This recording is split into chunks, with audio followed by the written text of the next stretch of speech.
sports on Jacksonville Sports Station 1010XL 92.5 FM. Helmets and Heels, built by Dreamfinders Homes, is presented by Underwood Jewelers and American Window Products on 1010XL. Now your hosts, Lauren Brooks, Donna Murphy, and Blythe Brumley.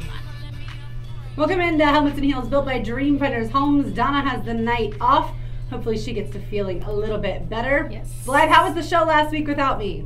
It was awesome. I mean, not because you weren't here, but it was great. Hacker filled in. Tyler helped out a bunch. Had really good chemistry with Hacker, and it went really well. We didn't talk about Disney once, which was a little surprising because we talk about that every single week whenever he comes in. Yeah, absolutely. Well, I certainly appreciate you guys filling in. I needed the night off, and it's been a tough week, but certainly I do appreciate, for people who know what's going on, I do appreciate everyone who's reached out and given their condolences after I lost a really close friend last week. Let's get it to the players. I got to be there Tuesday, Wednesday, and Thursday, and then I took off for the funeral on Friday. So what was the best part of the players for you, Blythe? I would say probably the food. That's one of the bigger draws for me for live sporting events is always going and trying out the different food options. We were lucky enough the week before to participate in the TPC food tour, and I was introduced to a new place called Southern Soul Barbecue at that very location, and so I sought them out. I was with a group of people, and I said, no, we have to go try this barbecue place because they were at Palm Valley Village, right? Yes. Yeah. So they were located there, but their actual restaurant is in St. Simon's Island.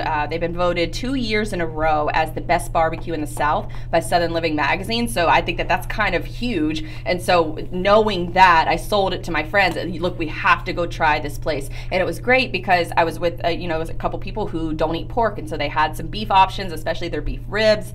And they just had a quick like grab and go selection, and piled the coleslaw high on the sandwiches and extra pickles and barbecue sauce and all that good stuff. So which days did you get to get out there? I went on Friday, and I only really went for about a half of the day. I wanted to go a little bit longer, but it was a little bit of a fiasco as far as trying to find parking. This was the first. Did you have parking in advance? No, I didn't. But this was the first year that I went to the players as a fan. The first time in, probably 6 or 7 years that I've gone to the players as a fan. And every other year I've had, media parking and media shuttles. And so it was super, super easy just to get to and from the players. I don't want to say super easy, but a lot easier than it was on Friday because it was a nightmare as far as travel. I had to park at the Target at JTB in, I guess it's A1A, or at the JTB where that Target is. So I had to park there and then catch an Uber from there to get into the players. But my Uber driver didn't know that he was supposed to go to a certain shuttle location.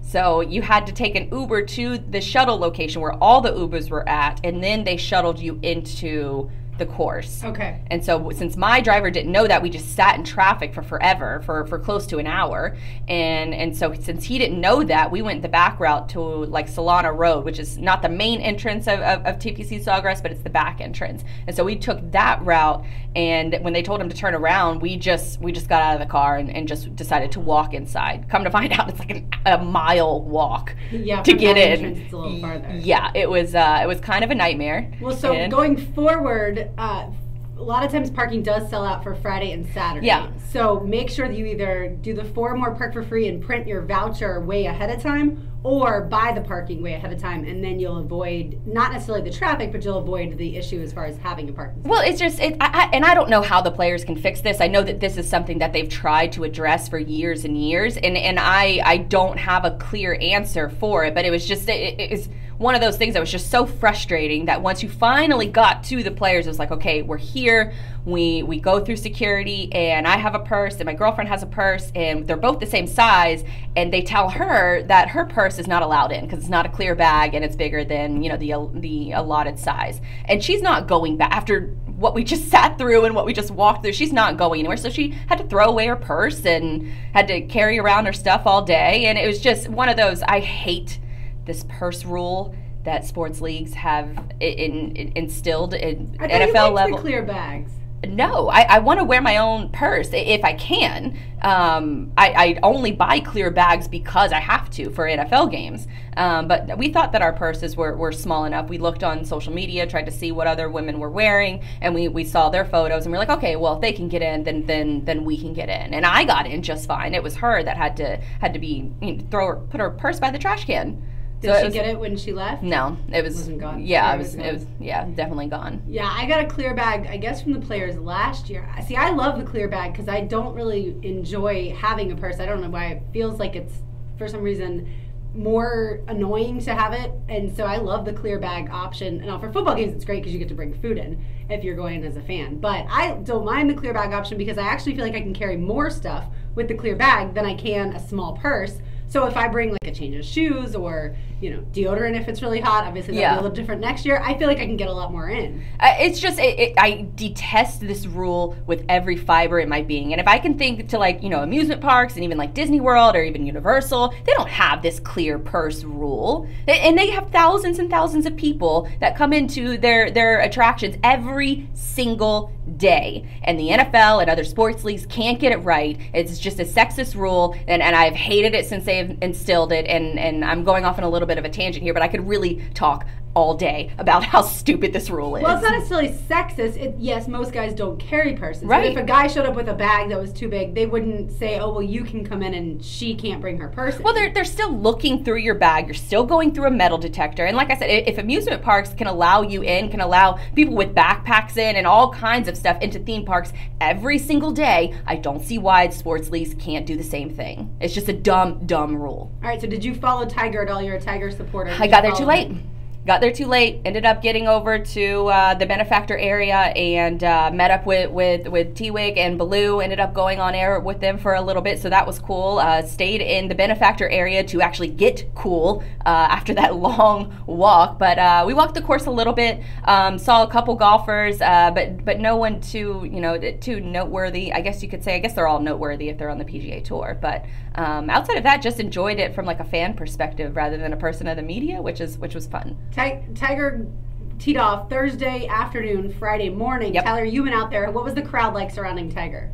Obviously, it's massive anytime Tiger Woods does anything anywhere in the world, but it was pretty massive, and I went there on Sunday to follow Jordan and Tiger, and starting at number one, the crowd was obviously pretty huge, but hole by hole, progressively just got bigger and bigger. I saw the front nine, and by the time the hole number 10 came around, it was unbearable. So I decided to go home and try and catch the last few holes of 16, 17, and 18, which is pretty cool. So I got the front nine, but not the back nine. And I don't know how many people can get away necessarily on Thursday versus Friday, but if you can get out on Thursday and swap your days, I highly recommend it. I was telling my parents over the weekend, Thursday has become one of my absolute favorite days to be out there because there are lighter crowds, and that new, where we were broadcasting, that new Publix bleachers between 12 and 13, you literally can watch both holes and all the action without having to move, and it's covered. Oh, and by the way, if you're a fan, there's waitresses right there, so you don't even have to leave to get like a Mick Ultra or a beverage of choice. So I think there are ways that you just have to know kind of the different places to go opposite the crowds. I know one place my dad loves to sit is the 11 green, and it's actually where Webb Simpson had eagled. He didn't see it, but it was he eagled on Saturday there, and so they were there on Friday. But you just gotta, I think, the more you go, the more you learn ways to avoid the major crowds, and also different places or different days to go when you're going opposite. So I told them, like, if you can only go either Thursday or Friday, I think start going on Thursday, although now that we say that, more and more people might jump on that. But certainly having Tiger out there and that awesome pairing that he was in, it drew a ton of people. And so it was really fun for us, I know, at least for me, because I didn't get to go out there the rest of the weekend, but Thursday was fantastic. The Webb Simpson really lack of drama all weekend. When it came to the final finish, were you cheering for Webb Simpson? No, I was cheering for Tiger because he started making a run on Sunday. But unfortunately, Webb Simpson he had too much of a lead going into Sunday that I think it was damn near impossible for anybody else to. But you were rooting against Webb you weren't hoping that he fell apart. You were just hoping Tiger got it. Yeah, and when I heard, because I took a Mother's Day trip out of town, so on Friday after we got done with the golf tournament, a couple family members, we all got together and drove to Daytona for just a little weekend getaway for Mother's Day. And so when I got back in town on Sunday, that's when I started hearing the rumblings that Tiger was making moves. I turned on the TV, and it was the first bogey that he had all day. And I said, okay, I'm just going to turn it off because I don't want to give him bad luck. And I just kept following on my phone, and I saw that it was, I guess a little too late, but he was making a run, and that gives me hope because he continues to play better and better. When he went in the water on 18, Tyler, did you at any point think that he might not win the tournament? Who, Webb? Yeah. No. It was long over. He could have gone in the water like 2 or 3 more times and He probably could still have. won. Yeah. I just, for a second, I was like, uh-oh. I just wonder. I know he's got this big lead, but I just wonder if the pressure's kind of mounting at this point. We saw Adam Scott do that in 2004. He had a 2-stroke lead over Padraig Harrington, and he went in the water on 18, so he gave a shot back, and he had to make a putt to win, and he did. But I just wondered for a half a second, is Webb... Yes, he's been in the spotlight before, winning a U.S. Open. But is it possible that he gives it all back? Right, nothing safe till 17 when he finally landed the tee shot in the green for Webb at 17. Then I was like, okay, he has this in the bag. He can pretty much just, mail it in and still win. Absolutely. Now, Hayes is concerned that the sundresses are going to go away when the tournament moves back to March. I told him... Girls will freeze. It doesn't matter. They are still going to wear the sundresses. Anything else that you'd like to see in March? That was actually a big topic of discussion when I was on with Rick and T-Wig. I think Shocking. We talked the entire segment about sundresses and if that will change at all. I don't think it'll change. I think we'll see, if we see anything more, it'll be more maxi dresses, just because you can actually wear a maxi dress in March without feeling like death like you currently do if you go in May. So a maxi dress, for guys who don't know, is usually a dress that goes either all the way to the ground or is past the knees, so a little bit longer, so less legs. That might be a reason to be upset if you're I guess I reckon on that part, but yeah, it still gets ungodly hot here in March. You have that give or take, but I think that'll just be one of the additional perks, is that you'll have good hair days hopefully, and you'll be unless it's raining. Oh, that's true too. But see, what I am actually glad that it's not going to be quite as hot. This year really wasn't bad, but there have been years before where I don't care how much you prepped for the heat, you still just were completely worn out by the time you were out there for a few hours. And I know it got pretty hot on Friday and a little bit on Saturday, but not like it has been in years past. But still, I think a little bit of relief from the heat. Just hopefully we'll have those beautiful spring March days where the azaleas are about to bloom, and maybe they can kind of massage those like Augusta does. They put freezer bags on the roots in order to trick the plants into thinking. Yeah, and so hopefully it'll be beautiful blue sky days, not nearly as hot, and it'll be fantastic. Either way, I think it's one of the best golf events of the year. Oh, of course. And especially the fact that it's in our backyard. And the pairings too. That was one thing that I really took away from this. On the first day we had Tiger and Phil together, and along with Ricky, and then on Sunday you had Tiger and Jordan together. So the golf needs to take that approach at future tournaments as far as putting their high marquee players together. We'll get into sports gambling a little later in the show, but coming up next, we're going to talk about hidden talents and frozen food. That's all next. You're listening to Helmets and Heels, built by Dreamfinders Homes on 1010XL. The head football coach at the Episcopal School of Jacksonville, Mark Brunell. The Jacksonville Jaguars select 1010XL. Hey, I'm going to ask Rachel to marry me. Hey, Tyler, when's the live spot?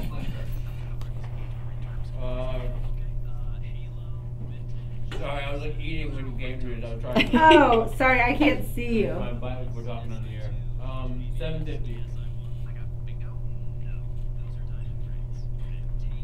Thank you. 7:50.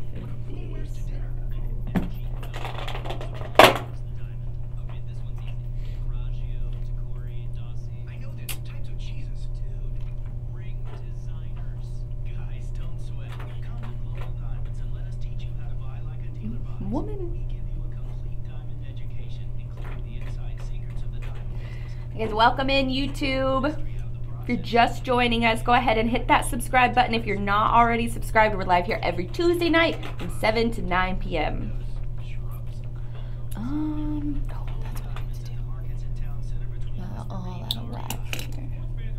If you throw it to break past 7:30, we're on 92.5 FM. Okay. Only on 92.5 FM. Because the hoops are on a.m. Even though they don't start till 8:30. That's what I was asking Ryan about.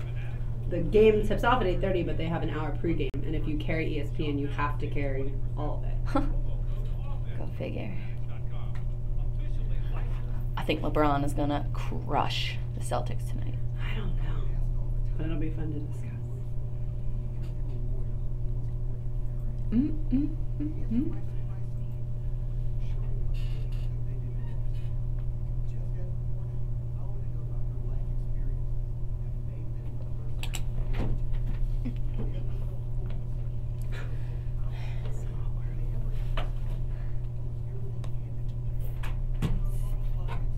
Alex is tuning in. So Tyler, how much of the Tyler gambling is reality and how much is shtick? 30% is real. Okay. That's what I I don't know figured. what they were talking about this morning. They were like, someone lost thousands of dollars, like was late on their rent and stuff. Wasn't me. Oh no, it certainly wouldn't have been you. Yeah, but no, Jeff exaggerates it. Like I don't. That's know. what I thought because I can Yeah. hear like the joking in his voice. Then again, would you tell me the truth if Yeah, like you were losing your house? You know, I'm just kidding. Oh, I'll tell you. I'm just kidding. Like I told the last gambling thing I told him was that I lost $500 in the Jags when Oh. they played the Steelers. 500? Yeah, Tyler, that's a lot. yeah, that was the biggest loss. Because I you ever bet had. against him. Huh? You bet against him. I did. I was like, there's no chance Blake Bortles goes to Pittsburgh and wins. Well, there might be two people in here not so upset that you lost. No, but that's still way too much money, in my opinion. Yeah. But I can't stand to lose money. Like, I won't even put $5 on stuff. I only do fantasy golf. That's the only thing I pay for. And it is a lot. It's $100 a year. But I feel like it makes me better at my job because I actually pay attention to golf. For a while, I was betting on like every NBA I game, agree. like every night, like 10 games a night, like $20 a night. Oh, wow. Yeah, I was doing it a lot. I really slowed down.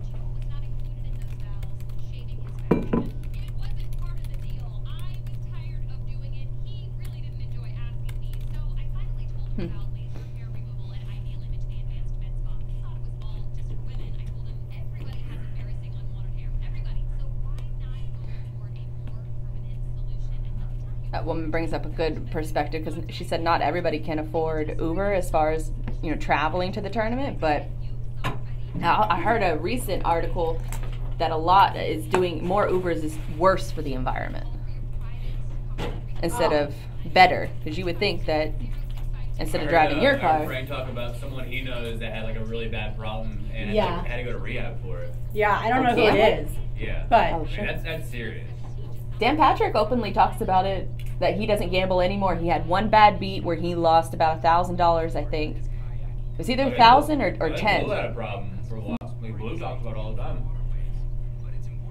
He's like, yeah, I used to gamble all the time, and I still love following the lines, but I don't bet. Haven't done it in years. It's a self-control thing. It's like alcohol. Right. You hit a low point, and then if you don't, If you realize can't handle then it. you have to go to rehab, which most people do. So. Back here in 30. thank you. The only thing better than nachos is free nachos. Download the Moe's app today and get a free order of nachos covered in our famous queso. Plus, with the Moe's app, you can order ahead, save your faves, and get rewards. If you can't call or email, text us. Well, let's not get carried away. On the 1010XL text line, driven by Duval Ford, 641-1010. Share your opinion with 1010XL. You're listening to Helmets and Heels, built by Dreamfinders Homes Presented by Underwood Jewelers and American Window Products. on 1010XL, 92.5 FM. Welcome back into Helmets and Heels, built by Dreamfinders Homes. My name is Blythe Brimley, and I'm joined alongside Lauren Brooks. Donna Murphy has the night off, and soon tonight you will hear, I believe it's on 1010, that you'll hear NBA pregame coverage. But we're with you until then, so we're going to talk a little bit of NBA ourselves. And it tipped off over the past few days, the Eastern and Western Conference Finals. Boston blew out the Cavs on Sunday night, while the Warriors established their dominance last night over the Rockets in another blowout victory. Game 2 for Boston and Cleveland tips off tonight, and the Houston and Golden State will tip off tomorrow. So for those of Tyler, I'm gonna go to you for this. For those people who haven't watched a lick of the NBA, what should they know about these two series? Most people are declaring the Western Conference series already over, which I think personally is a little overreaction after just one game. In the Eastern Conference game, which will be here in what, 10 minutes or what is it? 7:30? 8:30. It tips at 8:30. Pre-game starts at 7:30. Oh, at 8:30. Yeah. So a little later. Okay. In that one, it's everyone saying LeBron James doesn't have much of a supporting cast. I also tend to disagree with that narrative as well because Kevin Love's a really good player and he just hasn't been shooting very well. And the way LeBron James kind of plays is he has the ball in his hands all the time and just kind of has like guys standing around watching him, which it's easy to watch LeBron James just do his thing and get distracted. But that's what he does is he kind of just has the ball in his hands the entire time and asks guys just make shots and not really create their own type of thing. So the flow with playing with LeBron is a little tough.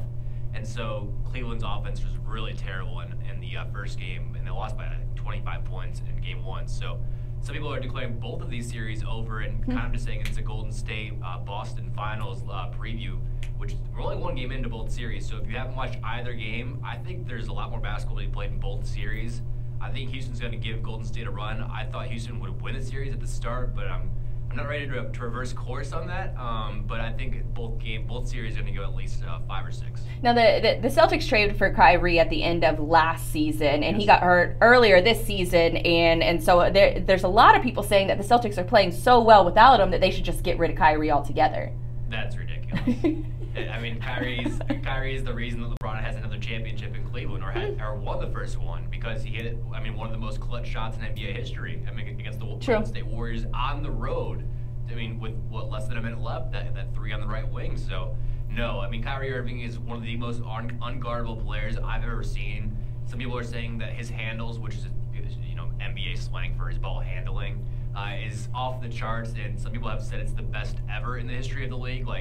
You've got guys like John Havlicek and Pete Maravich who are pretty flashy with the ball, in the older era, but they have nothing on Kyrie Irving. So that is a ridiculous take based upon, playing against teams like Milwaukee and the 76ers who are young and inexperienced and not really well coached. So let's see what those people are saying now after the Cavaliers series. It's not over. They have LeBron James, best player in the world. Why do you think that the Celtics have been so good without Kyrie? Their coach is probably the best one in the league. Brad Stevens. And they know how to play defense. That is true. They are number 1 in the league in defensive rating, which is just a kind of a metric that all encompasses a team's defensive performance. And they've been number 1, and it's with a bunch of young guys, which is really impressive because they have Jason Tatum, who's a first-round pick from this year, Jaylen Brown, first-round pick from last year. They're playing with guys who are new to the system, like Aaron Baines coming off the bench. So basically, don't forget about my guy, Al Horford. Al Horford, yeah, is a max player, max contract. People are kind of calling him Average Al because he's overrated for his salary, so to say. But he's a guy who's perfect for the team. He's a veteran leader, and he does a lot of things that don't show up in the stat sheet. But the reason why they are overachieving, I think a large part is Brad Stevens. If you don't watch a lot of basketball and you want to notice what a coach does and what a bad coach does, watch the plays after timeouts. When they come back from commercial break, what is the play that the team is going to run after a timeout? And Boston's always running one for an open layup. Nice perspective. So when it comes to in your opinion, is more of the NBA Finals in theory in the Western Conference? I think that is your absolute winner, and they're going to smoke whoever comes out of the Eastern Conference. It's not going to be close. And honestly, I think if Houston wins, somehow they're going to sweep whoever comes out of the East, and obviously Golden State, whoever comes out. And I know that we have a history of LeBron versus Golden State, but this is a completely different scenario. There's a stat that's like Golden State's 25-3 in the playoffs since Kevin Durant's there. Wow. One of those games is without Steph Curry, and I think the other game, Draymond Green was kicking some guy. Yeah, he was suspended. In the private areas and was suspended. So, with a full-strength Golden State Warriors squad with Kevin Durant in Oakland, they're almost unbeatable in the playoffs. So, If you haven't watched any of the playoffs, I highly recommend it. I know people say they don't play defense, but last night's game, even though it was a high-scoring game, there was still defense to be played. Yeah, I feel like it's gotten to the point where the last round was exciting enough that you need to tune in. Like if I'm watching it, then that means the casual person should absolutely be watching it. I'm legitimately excited about tonight's game. I think the Cavs are in trouble. So obviously I'm cheering for the Celtics. If Donna was here, she would of course be wearing probably her Garnett jersey by the Celtics, or for the Celtics. But I think we are at a real potential crossroads. I mean, LeBron may not play for the Cavaliers next year, but we're also seeing what if this is his greatest run ever in the postseason? What if he can actually carry this team, which, yes, Kevin Love's not terrible, but he certainly doesn't have a great team around him. So what if he can actually carry them to the finals? What if they could actually beat either Houston or Golden State? I think we are watching some history unfold. Of course. It's the greatest player the game has ever seen. And his, not his acumen as far as on the court, but even off the court. He's a student of the game, and he's damn near uncoachable because he memorizes every single play. We're going to get into that in just a second. But one side note, Tyler, why does the NBA draft happen while the season is still going on? Well, all the teams who are the NBA draft involved are not in the playoffs. Are not in the playoffs. So the draft lottery is here tonight. It's tonight. Yeah, it's here in like 10 minutes, I think. So that's on ESPN. But it's the lottery, not the draft. It's the lottery. Okay. So it's the 14 teams who did not make the playoffs, or no, 16 teams who did not make the playoffs. So this is the ping pong night. Correct. Yes. Okay. It's a very important night for me, Dan, and Jeff because the Atlanta Hawks, Chicago Bulls, and New York Knicks were all very bad this year, and they were tanking. There were like 8 teams in the league who were just flat out trying to lose games, and whether they want to say it or not, it happened. So those teams will find out if they're rewarded tonight for the #1 pick. Oh, yikes. Okay, well, moving on to a little bit more of NBA talk, we sort of briefly mentioned this, but after Game 1 of the Eastern Conference Finals, LeBron James was asked what happened in the fourth quarter, and he proceeds to start naming off every single play that the Celtics ran after they came back from, or even just to start the fourth quarter, and he named off like 10 plays when the Celtics went on a 7-0 run. And so it sort of led to this question that Lauren alluded to earlier in the show, that outside of, LeBron James being the greatest gift the basketball world has ever seen, in my opinion, you didn't allude to this, but he's a photogenic memory, and I thought it was amazing to witness that in a press conference format. But it's almost like a hidden talent. So, actually, Tyler has audio for LeBron answering that question from a reporter. Start of the fourth, I think they cut it to 14. Do you have any idea what? I think they scored 7 quick ones. What happened there? What happened? We ran them the first possession. We ran them down all the way to 2 on the shot clock. Marcus Morris missed a jump shot, followed it up. They got a dunk. We came back down. We ran a set for Jordan Clarkson, and he came off and missed it. They rebounded it, and we came back on the defensive end, and we got a stop. They took it out on the sideline. Jason Tatum took the ball out, threw it to Marcus Smart in the short corner. He made a 3. We come back down, missed another shot, and then Tatum came down and went 94 feet, did a Euro step, and made a right-hand layup timeout. There you go. And then the look he gave afterwards, like, yes, I just performed for you, and I can do that trick again if you want me to. It was really great to see. But obviously that's a hidden talent of LeBron. No, so don't ask him what happened, because all you're going to get is the regurgitated information. God, could you imagine him in a couple's argument? Like, no, on this date in 1996, you did X and Y. And then 2 years later, on August 17th, you did this. And absolutely not. Well, and photographic memories are different. Like, I used to say I had one because when I would study for tests and then I would go to take the test, it would help me remember where in my notes it was, like, on the page and where exactly, like, we were studying it. So therefore I felt like it would help my timeline as far as my memory was concerned. So I could remember the way the page was laid out and, how I wrote everything. So I thought that was kind of a photographic memory. Now, learning more about them, it's certainly not. But it did help, me get organized. That is not a hidden talent. I was going to say, is that your hidden talent? No, absolutely not. Grades only go so far. Then you get out in the real world and all your test scores go out the window. And it doesn't matter what you performed in school. No, I think spelling is my hidden talent. I don't think people appreciate spelling as much now because the computer obviously can correct you. But if you need to write anything, I mean, if you go to write a Mother's Day card, or if you just go to write someone a note, you have to be able to spell, I think, or you kind of look foolish. And obviously now, yes, you can Google it quickly with your phone. But I think it has saved me a tremendous amount of time. The fact that growing up I read a lot, and it helps me with spelling. And so now I proofread things for people, and I proofread, website stuff, and I feel like it saves me personally a lot of time when it comes to sales stuff, because I don't have to have someone double check my work. So that's, I would say, one of my hidden talents. How about you?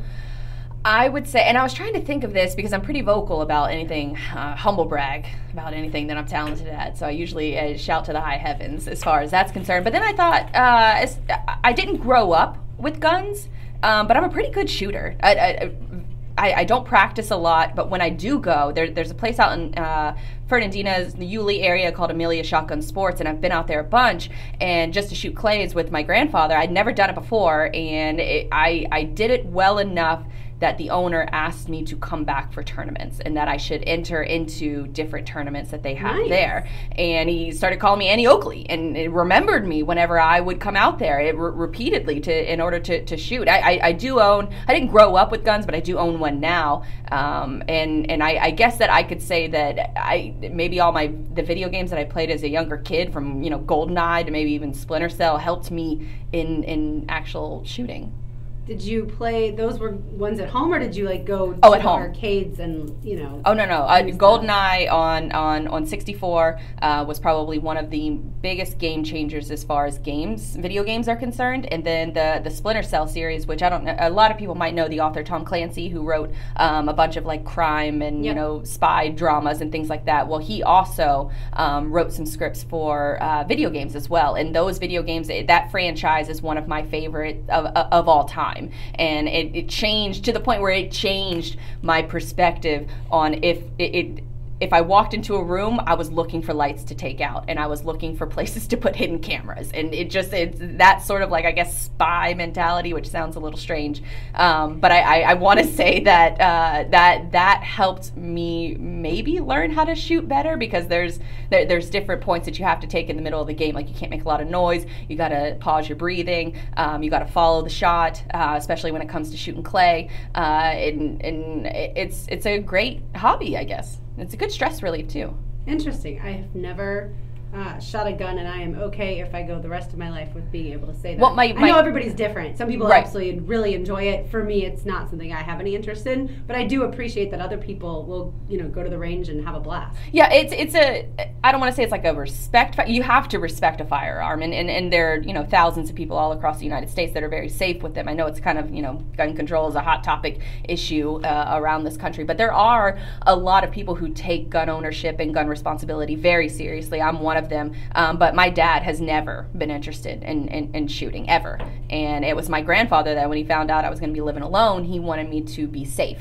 And so he took me to the range, and he shot me how to, or not shot me, but he taught me how to. This is what it's gonna feel like if you ever use this thing. But he taught me how to handle, not only a shotgun, but a pistol, a rifle, and a revolver. Taught me how to clean them, and just an overall respect and safety for the firearm. He is former Marine, so that I think he enjoyed teaching his granddaughter instead of a grandson about it. Well, I can spell firearm, and you can shoot it. So there you go. By the way, millennials are saving the frozen food industry, apparently. I find it hilarious that Chad Scott, in reading through our show prep materials, said, I hope none of you actually eat frozen food. You're better than that. I did not respond to that. Doesn't everyone have to have at least something in the freezer for the nights that either they're hungry after dinner, or they get home late, or they just need something immediate? Don't you have to have some sort of frozen food? I keep a lot of frozen food. I would rather buy frozen food than fresh food, just because it goes to waste. And yeah, I will say right now in my freezer, the only things there are one bottle of vodka, one bottle of whiskey, and deer meat. So nice. Because we just you ain't a shooter? Yeah, somebody else shot that deer. But because we just moved, there's not a lot of frozen food. But I will say pizza is the all-time go-to for frozen food, right? Yes. I'm trying to be healthier, so I only have the chicken crust Oh yeah, pizza but still, and I mean, something along those lines. Yeah, but I always keep frozen chicken in my freezer. But there is a good meal kit that I wanted to give a shout out to, and it's called the Good Table Freezer to Plate Meals. And you legit take the frozen chicken out. It's a whole meal kit that you buy in like a box. But you take the frozen chicken out, you put down the rice, you pour a little bit of water in the pan, and it gives you like a sauce packet too. You take the frozen chicken, you put it right in there and pour the sauce over it, cook it for 45 minutes, and you have dinner. No prep. 45 minutes. That's a while. But it's no defrosting. It's none of that stuff. So it's if you're in a pinch and you need dinner and you haven't defrosted anything, and somebody screwed up and didn't take the chicken out earlier or something like that, those are so good. All right. Well, good to know. There's also a fake pasta. It's really vegetables. It's by Bird's Eye. It's really it looks and tastes like pasta. Yeah. But it's actually vegetables. That's probably my real go-to. Zucchini? They have zucchini. They have lentils. They have a few different flavors, and they're all amazing. And I will say that's like the one snack that you trick yourself into thinking you're eating unhealthy when you really are actually. I have some of those in my freezer. I haven't tried them yet. All right, we'll get into sports gambling coming up next. You're listening to Helmets and Heels, built by Dream Fenders Homes on 92.5 FM. Hi, I'm Donovan Darius, and on June 9th. Oh my gosh, I'm getting hungry now.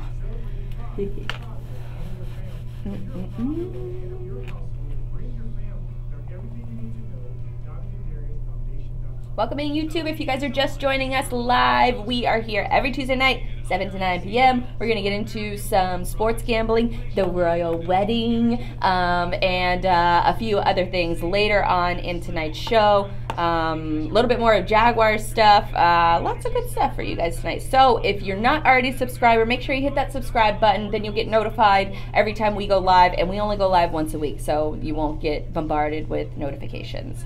But thank you guys for tuning in, and just tell everyone you know. Tell your friends. Hit that like button. Do all the things. Thank you. Next.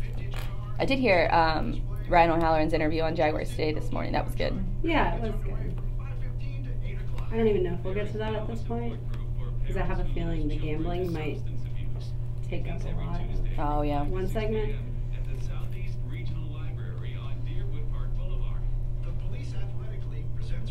I would have shoved that in the second segment, but since we teased the other stuff, it was easier just to move it.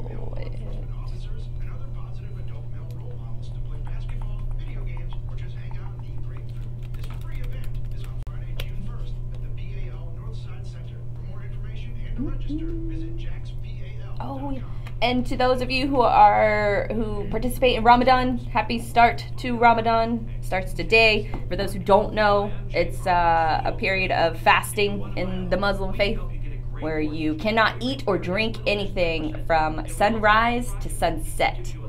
So if you're on any kind of social media platforms, you're seeing some other people that are participating in it. What they have to do is they have to wake up early, super early, before sunrise, chug a bunch of water, eat a bunch of food, and then that lasts them throughout the entire day. And they cannot eat until sunset. So it's just kind of like it's a cool thing to sort of teach you appreciation. And to teach you, I participated in it a couple years ago, and it's very, very difficult to do the first few days, but then you start hitting a stride, and then you think that when sunset comes that you're just going to scarf down food as fast as possible, and it's not like that. You actually take time and to eat your food and to appreciate it, and I think that's more of the goal of fasting, is to teach appreciation, to recognize people that don't have regular access to water and food. So if you're participating in Ramadan, stay strong. You got 30 more days ahead of you until the next moon cycle.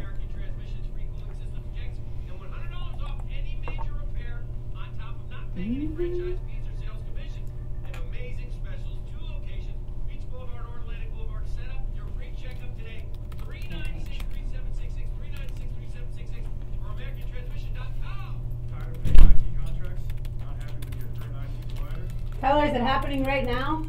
Yeah. The lottery. It's happening right now. Lottery? Yeah.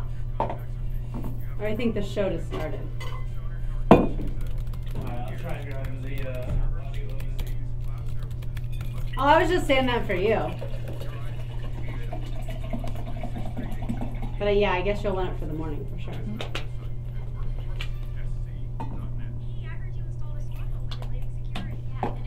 You're on the pregame, right? If they say anything about the draft, Now with one easy mobile app powered by alarm.com, we can control our security and video. Just my favorite thing.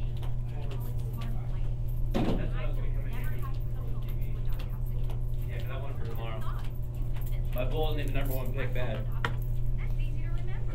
Smarthome.biz. License number EF000126. This is 1010XL, 92.5 FM. At JEA, we don't see the water and electricity in the sun. We see the people who rely on it. Tyler, where are you at on the LeBron MJ debate? Being a Bulls fan and all. I have a weird take on it. I think LeBron's like been using something because he's never been injured. Like he's like has like no history of like any injury in high school, like as a kid, and like in pros. I mean, as a kid, obviously not been using, but I like he's in year 15. Like what he's doing like is unprecedented in any sport at his age and the amount of games. He's obviously like his stats are gonna blow Jordan's out of the water when it's all said and done. But like I just think physically you just can't compare him and Jordan. But I do think he's like on something. He's just probably, he might just be one of those guys that just, there are guys that always get hurt. Yeah. There's guys that never get hurt. It's like from him as a rookie to now, he's like way different. But I don't know. That's my unique take about LeBron. Well, wasn't he 18 when he came into the league? Yeah. Listening to Helmets and Heels, built by Dreamfinders. They're hard to compare. By Underwood Jewelers and American Window Products. On 1010XL, 92.5 FM. Black Brumley, Lauren Brooks, and Sticks Tyler Devitt making it all happen tonight for you.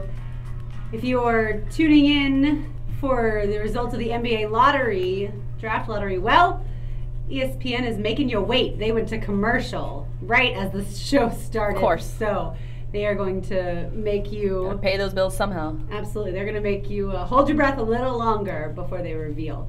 The Supreme Court yesterday struck down the ban on sports betting in New Jersey, which isn't necessarily going to change anything immediately for us here in Florida, but does it get you excited about the potential of what can happen now that that original act, or it was created in 1992, now that that was ruled unconstitutional? Hell yeah, I love it. I think it instantly changes the landscape of sports in this country because it's such an archaic rule that was established to begin with at the federal level, and it was established in 1992. Las Vegas, Nevada, was grandfathered in, so they have been the only state to allow gambling, even though the rest of the globe allows sports gambling. And if you're an avid bettor, if you're an avid sports gambler, then you've known ways to bet on the action of different sporting events all over the globe. So it doesn't make any sense to send all that revenue outside of the United States instead of sending it to your state. And I think that this is where a lot of these states and a lot of these leagues immediately gained a ton of more revenue and value just simply by this law.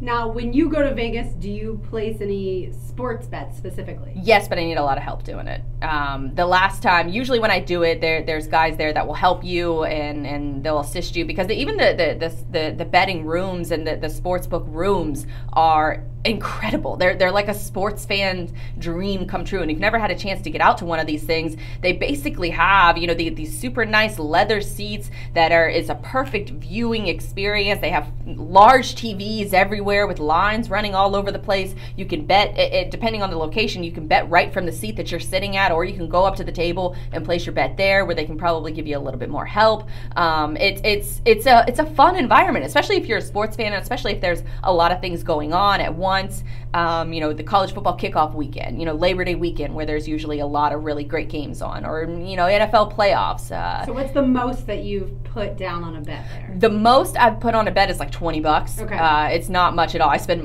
much more on fantasy football than I do anything, but that will likely change once this goes, because with this gambling, now that it's legal, it's up to the states to decide if they want to actually take part in it. And what remains to be seen is if you're going to have to bet in person, or if you can bet through a mobile device, which is where I think that they should do it. And then you're going to have most people are going to get in trouble, though, which is why I'm sure that that's part of them weighing the decision. Well, I think it's a states' rights issue at this point now. So depending on your state and depending on the people that are representing you, they might take a more liberal approach. They might take a more conservative approach. But ultimately, sports gambling is just like any other thing you get into. It's a form of entertainment. You can take it responsibly or you can take it irresponsibly. I know that a lot of people will think that this just will increase addiction and people who are addicted to gambling. Well, if more people can do it, of course the numbers are going to increase, but it's just like alcohol. If you can't handle it responsibly, then don't do it.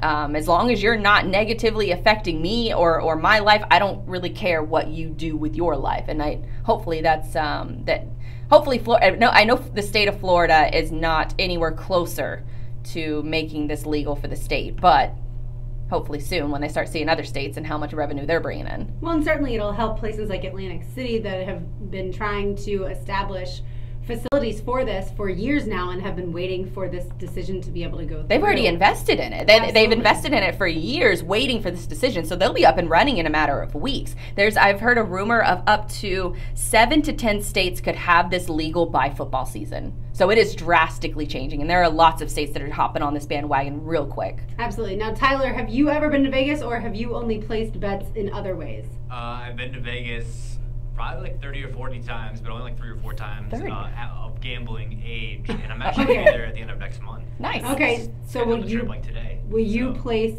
sports bets while you're there? Oh, of course. Absolutely. Because it's always been legal there, so it's not a big deal there. Sure. I'll probably spend like an entire day at a sports book. And what's the maximum amount that you're willing to lose on any one game? That is a little bit of private information. Okay. Okay, what's the average amount you would say most of your friends that you're going with would put on a game? If I'm going to the sports book in Vegas, I'll probably bring a couple $100 and I'll probably put at least 50 on a game. At least, I mean, if you're gonna put 20 bucks on a game, it's gonna be a 3-hour game. You're gonna put more than 20 bucks on a game. I'm just cheap. Well, and I'm one of those people, sports gambling, whether it's legal or not, really won't change what I do. Right. But I have really always looked at the pictures when people go to Wembley Stadium for the Jaguars games in London. And I do think it's really exciting to have fans who could potentially win money on and get to celebrate their team's victory all in one fell swoop, and it's legal, by the way. And they can bet at kiosk in Wembley Stadium. And so they can I've bet always thought there. that part of it is kind of exciting. I don't necessarily think that being able to bet at any moment from your phone is always a good thing, because there are going to be people who can't handle that, and that's why it's your personal responsibility. Most liquor stores aren't open 24 hours a day. There is at least a cutoff point, so maybe there should be some sort of regulation. Well, there's a way that you can get it 24 hours a day. You can do that with kind of the way that they do Bitcoin. So if you buy and sell Bitcoin right now, there's a certain app that you have to go to, and if they encourage you to use your cash bank account. So when you run out of cash, you're cut off. You're not like putting thousands of dollars on a credit cards. And so there will have to be some kind of those placeholders put into these systems. That remains to be seen, but it's a personal responsibility, and it's an additional form of gambling that it adds an increase to revenue to states that in sports leagues that they've already embraced gambling to a certain effect. Fantasy football and March Madness are straight up sports gambling.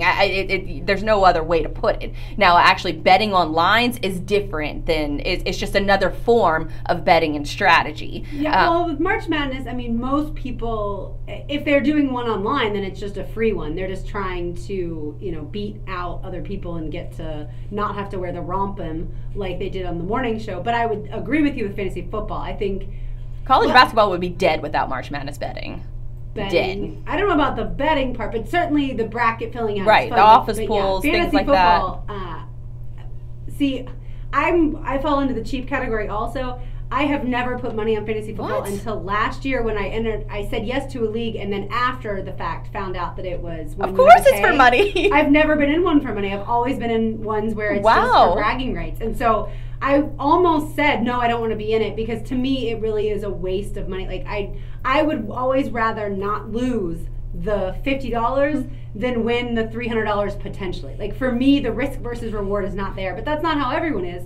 But it's why I would never become addicted to sports gambling, because I personally could never imagine, or never in a million years imagine losing more than like even $20. I feel like right now, me handing you $20 would really annoy me, and that's, I feel like, how it is. Now, granted, I understand you can win a lot of money, but for me, it's not how it works. But could you ever potentially become addicted to it? No, it's a form of entertainment. And then, like I said, it's like with any other thing that you participate in life. If you can't handle it, if it becomes an addiction for you, then you have to seek treatment. And you have to do what you got to do in order to make sure that you're not putting you or your family in a financial risk, a financial situation. You could do that with any purchase that you make in life. You could buy, too many clothes. You could buy too many shoes, too many handbags. It's a form of entertainment that you are going to put $100 on a game, maybe a game that you wouldn't normally watch, but maybe you're at a bar with a bunch of your friends, and so you're going to pull out your phone, and you're going to say, well, if I'm here, if I have to watch this stupid game,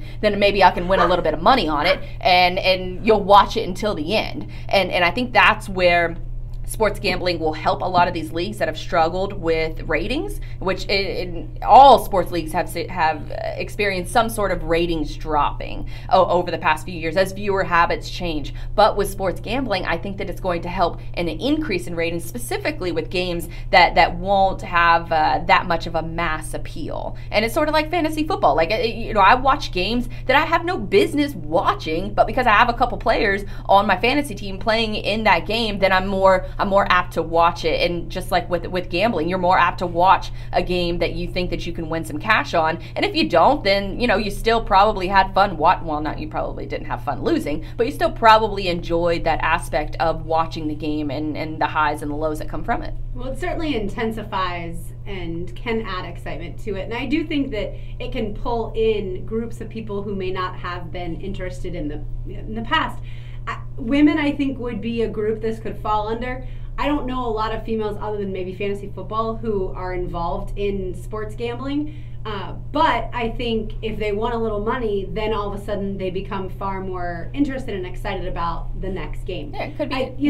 If your girlfriend had even $5 on the Cavs winning tonight, she's going to watch, like you said, until the very end of the game, or at least until the game is decided, versus waking up tomorrow and maybe knowing who won and maybe not even caring. Are they going to cover, the over, the under? It's all those different things that come into play. And I was listening to a theory, I think it was Pro Football Talk, that was talking about the theory that in the middle of games, say there's so much downtime between like a football play, from 30 seconds to close to a minute, and they could cut off betting as far as that's concerned. Like, what play are they going to run next? And you could place a bet on your mobile phone as far as what play do you think that they're going to come out of the timeout and run. And if they'll cut it off, they'll cut betting off for that specific bet after they break huddle or something like that. So there's going to have to be a bunch of rules. On Bovada, you can actually do that like right now. Like literally when the Jags play the Steelers in the playoffs, you can say, I think the Steelers are going to run the ball on first down. But that's technically an offshore betting account. Absolutely. Yeah. And the problem with that, which makes this whole legalizing, it's not really legalized now, but the repealing of the ban is that if you did place a bet like on the Cavs-Celtics game tonight and win, on Bovada you have to wait like 4 weeks to get a check. So whereas if it's illegal in Florida, which would take a while, and you can go to a betting parlor, you can get your cash. And then I've also heard that if they suspect you, these offshore accounts, if they suspect you of cheating or anything like that, then they can just cut off your account and there's no recourse for you. At least that helps you now. You have some stories about that? Yes. So here at the radio station, we carry some college football broadcasts on Saturdays, and I have the privilege of working them for a national radio broadcast for Touchdown Radio. And so Bovada offers the in-play betting. And so I am hearing the broadcast of Gino Torretta and Taylor Zarza, our play-by-play guy at the time, call out the play, run up the middle by Alabama. I don't know who they were playing at the time, Mississippi State maybe, I don't know. Run up the middle by Alabama. So I would hear Taylor call it out, run up the middle. I'd place $20 on Alabama for the run play, and I won it 10 straight times before Bovada ever caught on. And they reversed all of my bets. Oh, wow. If you're going to keep the lineup and I'm winning these fair and square, then that's your problem, Bovada. They reversed all of the money. I called and complained and got it all back. Nice. That is the story, though. There is another story that I have of a guy who won $20,000 in an Ireland offshore book, obviously, not in America, in Ireland. I think it's DublinBet.com. And they just said, oh, well, we think you won this using some sort of illegal system, and we've locked your account and kept your $20,000. And so he's screwed. He can't do anything. What is that is the problem with online gambling. These are all the reasons it's your word against this offshore book. Right, and because it's illegal in the United or was illegal in the United States, you have no recourse. Now that it's legal or repealed, and the only option you have with most of these books who are based in Costa Rica, Ireland, in the UK, is finding a lawyer in that country and going to fight them, which you have like 0% chance. Right, they're probably getting paid off like crazy. Well, then you're spending so much; it's probably not worth what you actually lost in the first place. The $20,000 maybe, but still, attorney's fees. That's an expensive endeavor. I think it'll be interesting to see how long it takes Florida to get involved, because the maps that I looked at with the projection of states that were interested in the next 5 years, Florida was not among them. So yeah, at least as of now, it doesn't look they've like it's never really submitted any kind of legal action in order to try to affect us for the here and now. But it'll be interesting to see if you start to hear of more people from here go up to New Jersey, to Atlantic City. Imagine if Georgia makes it, has it installed, and you have people crossing the state lines in order to place these bets. I bet Florida would pick it up if they saw that happening. All right, we will talk a little Jaguars and a dose of Daily's Place next with Jaguars.com digital reporter Ashlyn Sullivan. You're listening to Helmets and Heels, built by Dream Finders Homes on 92.5 FM.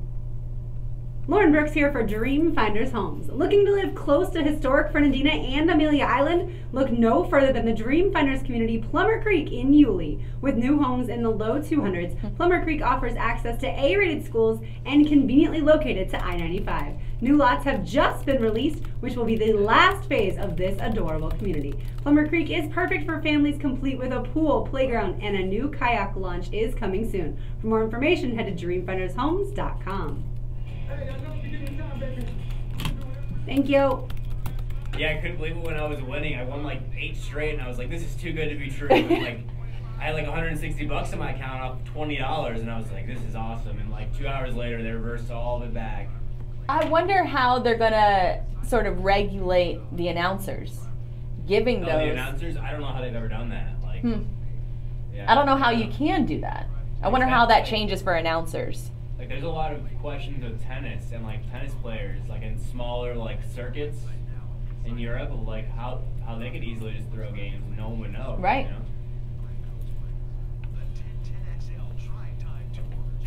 Like JJ was telling me, he bet on a boxing match in London on my bookie, which is like someone that advertises with us, and they left a boxing match up that finished like 3 hours ago. And he put like $300 on it and won, and then never caught it. Yeah, just won like $300, cashed it out. Nice. Yeah. So. Yeah, somebody probably got fired for that. Almost always they catch that stuff, but because it was like a London boxing match and it was still up and he placed it, never got caught. I've only done Bet Online. That's the one. Yeah. But a lot of these, honestly, that's how I've made supplemental income on guysbro.com. I have all these gambling companies that reach out a few times a month. And they'll say, put an article up. We'll give you anywhere from $150 to $400 per article. Yeah. And you just post it for them, and it's 9 times out of 10 they're really good articles, and they're breaking down whatever game is coming up, and you're getting free content and getting paid to do it. It takes 5 minutes to do.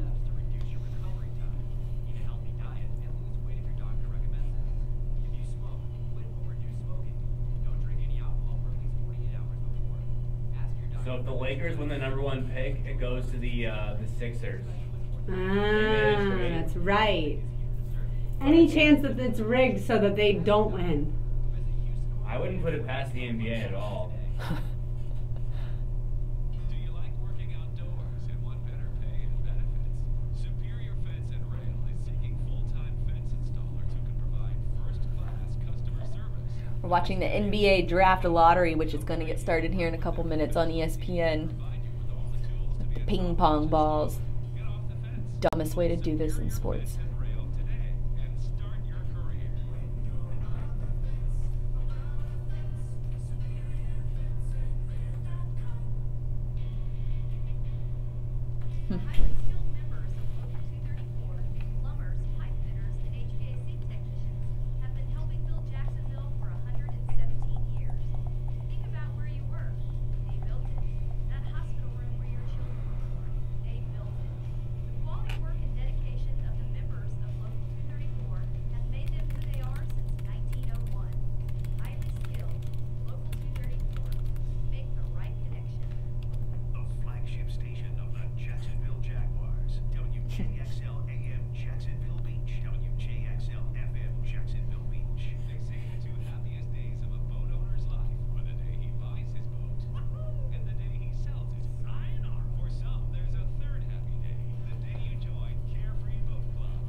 Star Wars movie coming out May 25th. Got new Deadpool this week. Yo!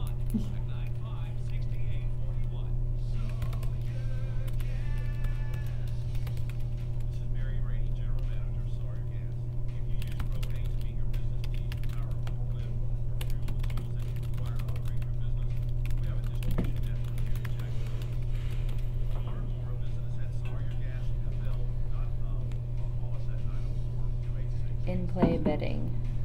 Tyler, is that Cassidy Hubbard? She's not on right now. Yeah. Okay. She's actually really good. Is asks really she? good questions. Good. Mm-hmm. How do you feel about Mina Kimes? She's kind of like she's like on every show like all the time now. She has a lot of shows, but I like her. She's pretty smart. What did she do before ESPN? She was like working in finance or something. I thought she was with another, like, She's SB like a Nation or finance writer. something. I thought she was with SB Nation first, Oh, she may have been, but yeah. and then she went to ESPN. Are you calling Ashlyn? Oh, I totally forgot about her. I'll call her right now. Okay, sounds good. Thanks. You got her Routes number, all right? Yeah. Okay, thanks. Jacksonville Jaguars. Jaguars football by women, for women, and men. Helmets and heels, built by Dreamfinders Homes. Presented by Underwood Jewelers and American Window Products. On 1010XL, 92.5 FM. Well, the ping pong balls are in the machine, but still no one has won the lottery pick. No. You know why? Because they still have not revealed the order. Nope, another commercial. They are making you wait for the long haul tonight. But certainly we'll keep you posted as time goes on. We're about to get to a dose of Daly's Place with Ashlyn Sullivan, Jaguars.com digital reporter and host.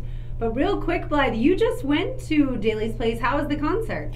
It was awesome. Had a good time. Post Malone, 21 Savage, they were here last week. I think it was a sold out concert. Post Malone, I've seen him before when he opened up for Future. So it was a good show. Went over to Intuition for a little bit too. Watched some baseball over there, which was fun. And it was just a, kind of I don't want to say an easy night, but it was a night to kick off our vacation because a girlfriend of mine went to that concert on Thursday night. Then we went to the Players on Friday. Then we left immediately after that to go to Daytona/Ormond Beach area for a little family weekend. So it was a good long weekend. It's funny, my parents went to see Steely Dan and Doobie Brothers Sunday night, and my mom asked me if Intuition had wine, and I couldn't really tell from the website, and then I tried calling, but I couldn't get through to anybody, so I was like, well, she does not drink beer whatsoever. She's wine only. So she was like, well, we could either risk it or try somewhere else. So I don't know where they ended up going. I know they went to the concert.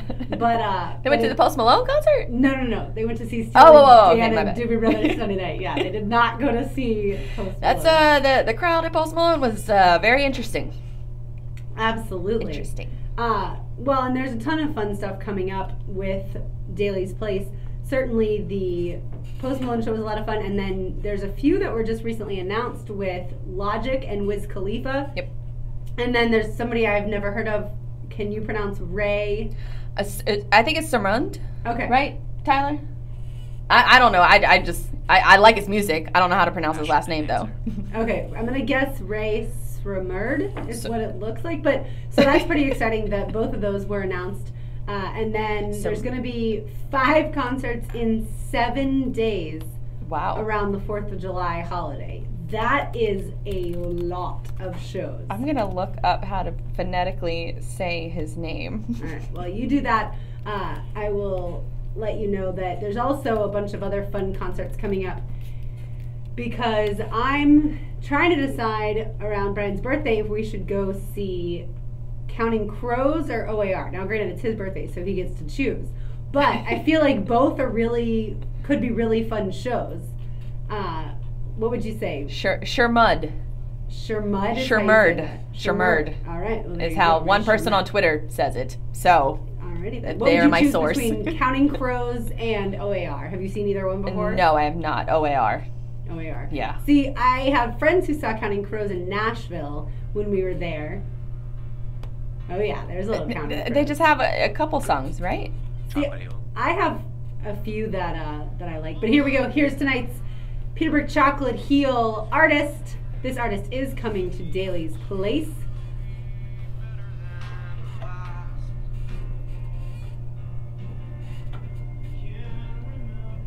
Text into the 1010XL text line driven by Duval Ford 641-1010.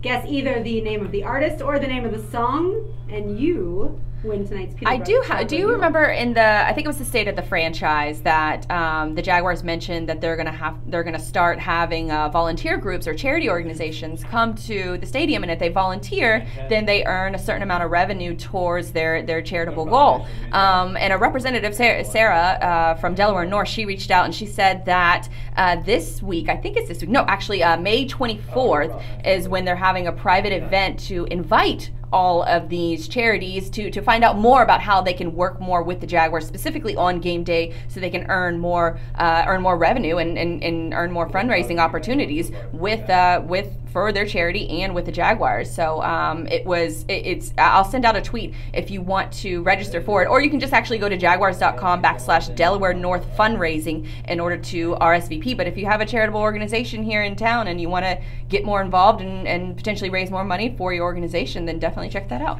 Yeah, that's awesome. And tomorrow night, by the way, Odessa, have you ever heard of that band? Okay, so I have a bunch of friends who cannot wait for that concert tomorrow. They've seen them in other places. They go to all these music festivals, and they've seen them before, and they literally are so excited, especially because this is a smaller venue than those giant music festivals. So this will be not a festival fan. Absolutely fantastic. You're not a festival fan? No.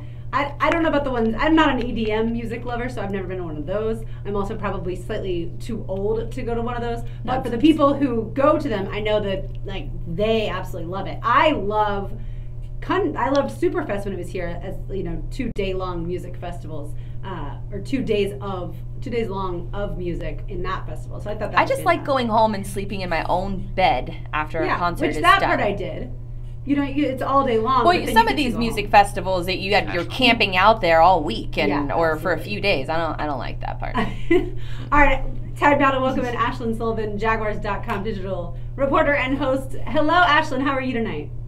I'm doing well. How are you guys? We are fantastic, thanks. All right, so let's take a look into these hip-hop shows. How did you guys decide that you needed more hip-hop shows coming to Daly's Place?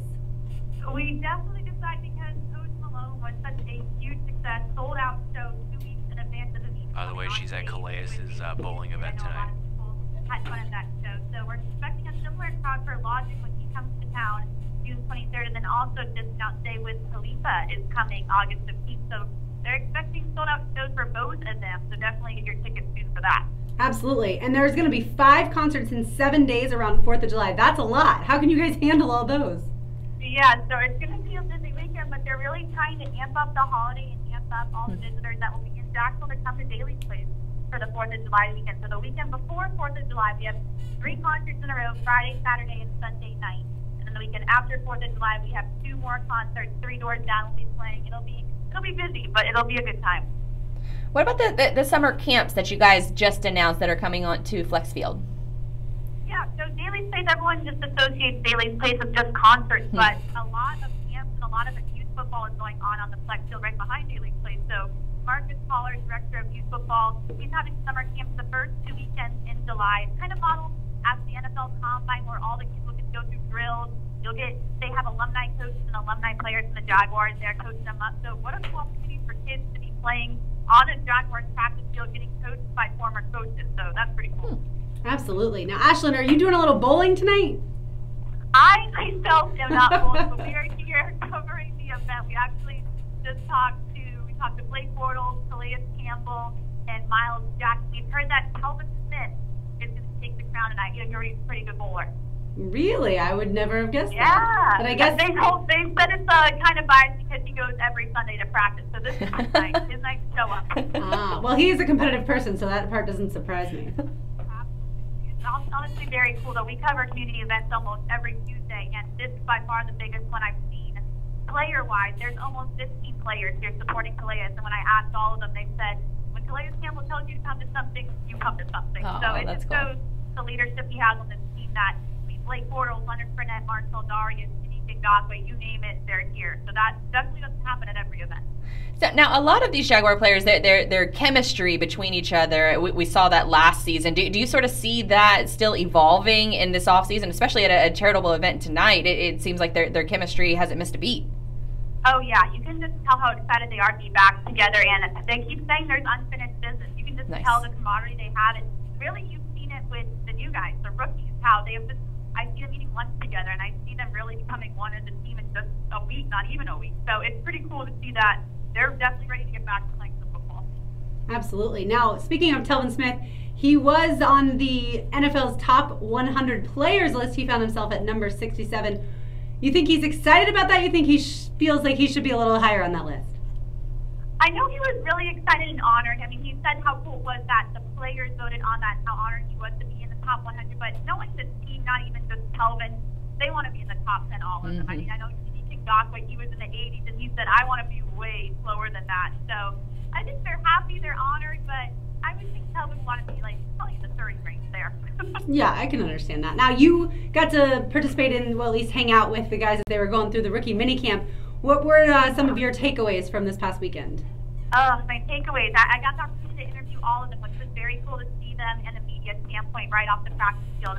I'm really rooting for Willard Houston, the offensive lineman out of NC State. His story is so cool to me, and he, to me, was the most genuine and the most excited to be part of an NFL team. I know he had some off-the-field issues, but he is so past that. He is so ready to be a Jaguar. He was very, very humble, and he came up to me after. He goes, man, I love interviews. I love talking to you guys and being part of the media, and I was like, wow, I've never heard that in my entire life. Especially not from a rookie. Exactly, yeah. He was very cool. And also the punter, Logan Cook, I was so surprised how he held himself, and he was talking about how he knows he's just a punter, but he really wants to add assets to this team, and with how important special teams has been for this team during free agency and now the draft, he knows it's important, and he definitely is ready to work. Just a punter, which was pretty cool. Absolutely. Now, Ashlyn, you mentioned how when Calais tells the guys they need to do something, then they need to do it. Well, Taven Bryan did say, the first-round pick did say in his media press conference that if Calais wants donuts or if any of the veterans want donuts, he'll get them, right? Oh, absolutely. I mean, Taven is a very confident person, but I was asking him, what's it going to be like when you come for veteran camp and you're in a practice line with Malik Jackson and Calais Campbell and all those guys? He was saying, I'm not intimidated at all. I'm ready to work. And he said, think how fast I'll learn with guys like that behind me, telling me every rep what I'm doing and what I'm doing wrong. Awesome. We'll have so much fun at the bowling event tonight, and certainly thanks so much for joining us. We'll talk to you next week. Of course. I'll see you next week. Thank you. All right, sounds good. That is Ashlyn Sullivan, Jaguars.com digital reporter and host. Really fun, I'm sure, for her to get to talk to all these rookies right off the bat, before they, really understand that the media is not always there to help them, and that they come in with such a fresh perspective. They're just excited to be here. And no, of course, the media is always there to prop them up, right? We never say anything negative whatsoever around here. As long as you're winning. All right, coming up next, Blythe's going to tell you all about the royal wedding and try and convince me to watch and to pay attention. That's next on Helmets and Heels, built by Dreamfinders Homes on 92.5 FM. Catch live play-by-play action on... Man, I already got my alarm set for Saturday. What time does it start? I mean, you're about to tell me. But 7 a.m. is when the actual ceremony starts. But I think NBC is starting their live coverage at like 4:30 in the morning. I know, I see this. 45 minutes for them to pull this damn ball out in the NBA draft lottery. By the way, she's totally fine since she was at a media event with not answering right away. You know what I mean? Oh, yeah. No, it's totally fine.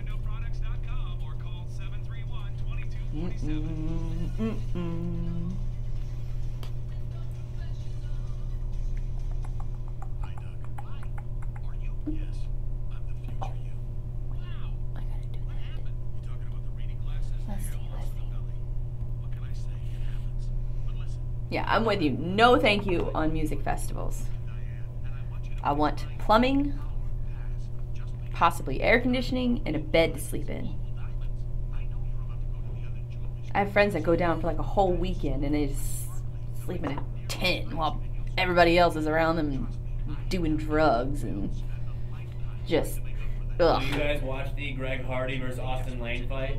When was If it? it was on TV, then I would, but you have to have a It's subscription. like UFC's like Fight Pass. Yeah, you have to have a subscription, so Yeah. no. They haven't fought yet, though. No, That's that's June June 12th. 12th. Okay, right? I thought I saw that it was now. I didn't think it happened that We'll be on quickly. Jackson today, tomorrow to talk about it. That's awesome. Because he still lives in Jacksonville, doesn't he? Yeah, he trains with James Coleman. Nice. I don't know like MMA, but like for when he's in town and stuff. He does. Right. All right, Jerome, Pickett, old ball, go. I used to see, I swear, anytime I went to anything, I saw Austin Lane. Still, even to this day, I'll go to like a festival and there's Austin Lane.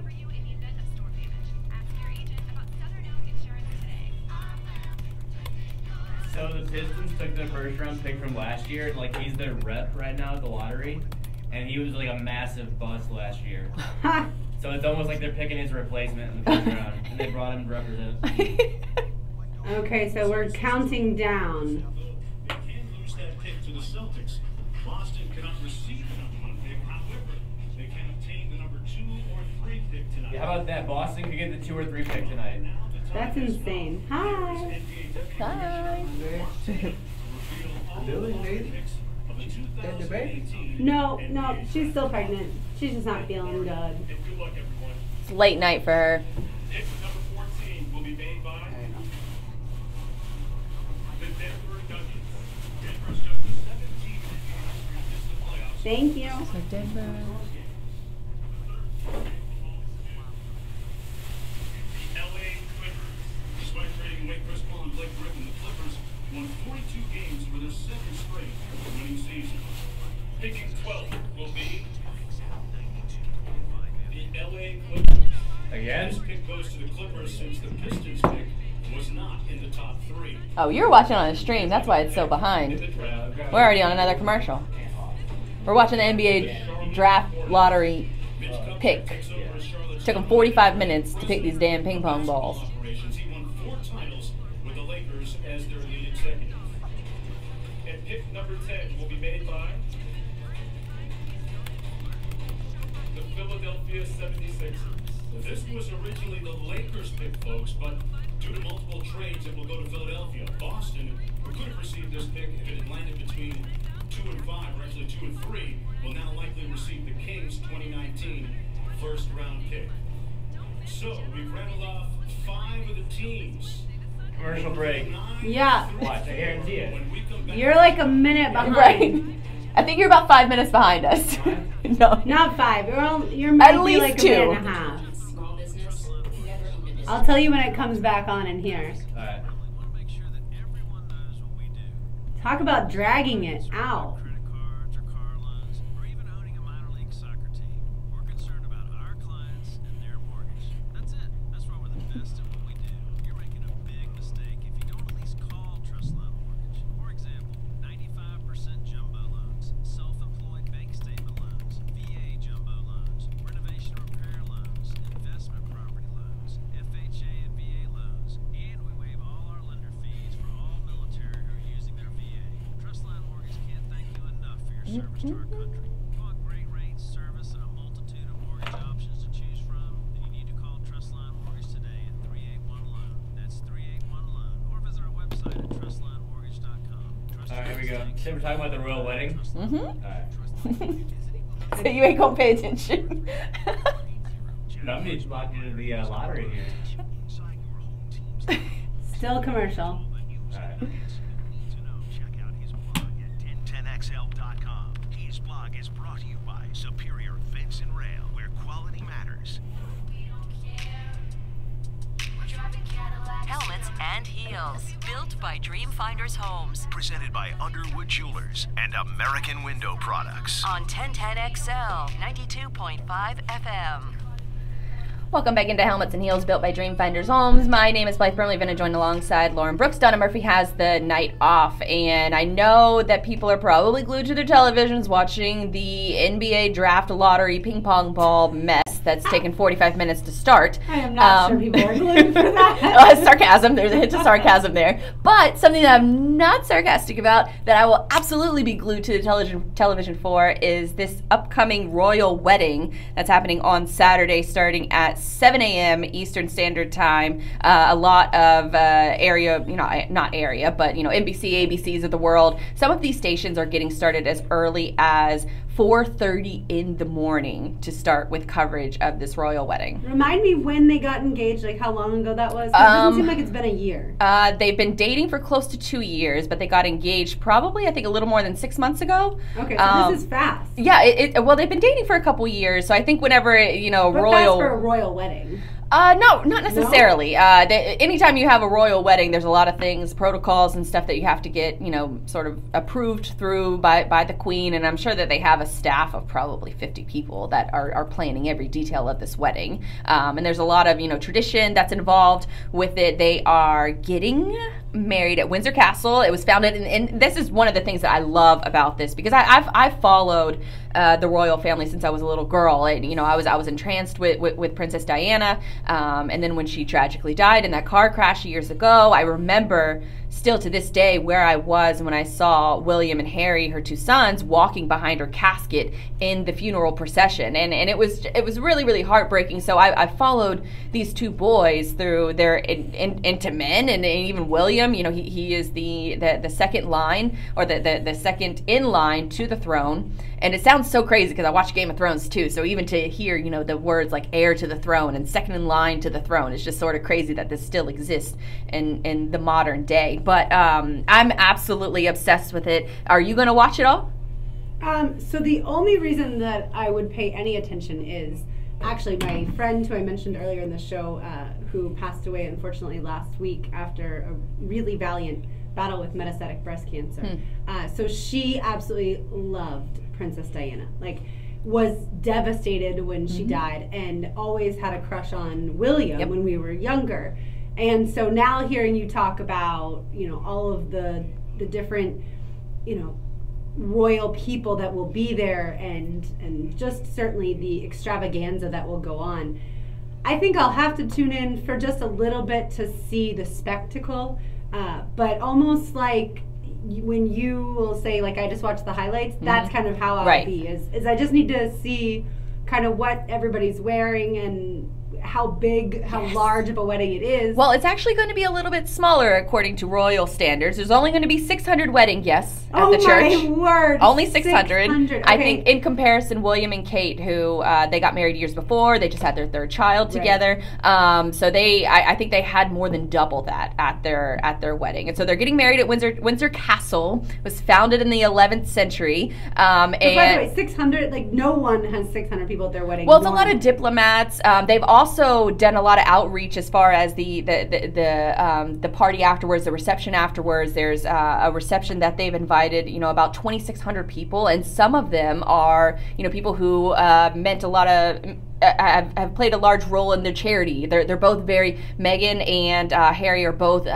very involved with charities worldwide, and they always have been. And that's part of the draw, I think, that they said whenever Harry and Meghan first met. They met on a blind date, and it was that sort of draw in. Can it really be a blind date if he's a prince? Well, they have a mutual friend, and they said, Meghan, we're going to introduce you to someone, and I don't know how you keep that kind of information from someone, but it's kind of cool that an American girl is becoming a princess, a real life princess. This is something that Disney freaks like myself have obsessed about since we were little girls, and so to see this happening in real life, it's a huge step, I think, for just the monarchy in general. I was listening to different comparisons because she's a biracial woman who has been once divorced, and so she's marrying into a royal family that is.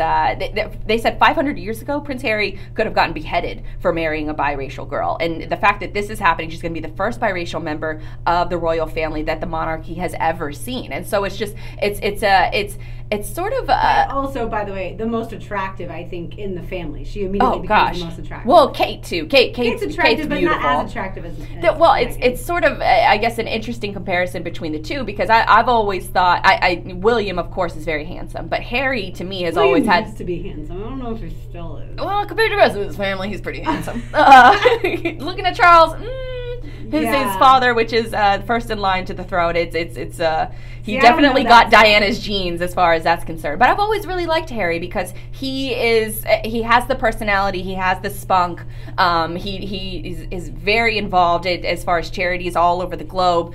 He served in the military. He was a very talented helicopter pilot, not the type that just goes into the military and then just doesn't do anything. He was considered one of the top helicopter pilots in his unit, and I think he's been to Afghanistan twice, and so he's way cooler than William. Yeah, so he has he has the personality and the perks without the responsibility, and I think that's what a good selling point for him in general. But the two of them together, I think that their brand and their awareness, they're going to bring so much awareness to charities all over the globe, and you can see that this is going to be something. I mean, at least for myself, this is something I'm going to obsess with it for probably years to come, because William and Kate are just they have so much responsibility, and it's cool to follow them as far as their personalities and where their little family goes, because they're just the cutest thing ever. But I think that this is must watch.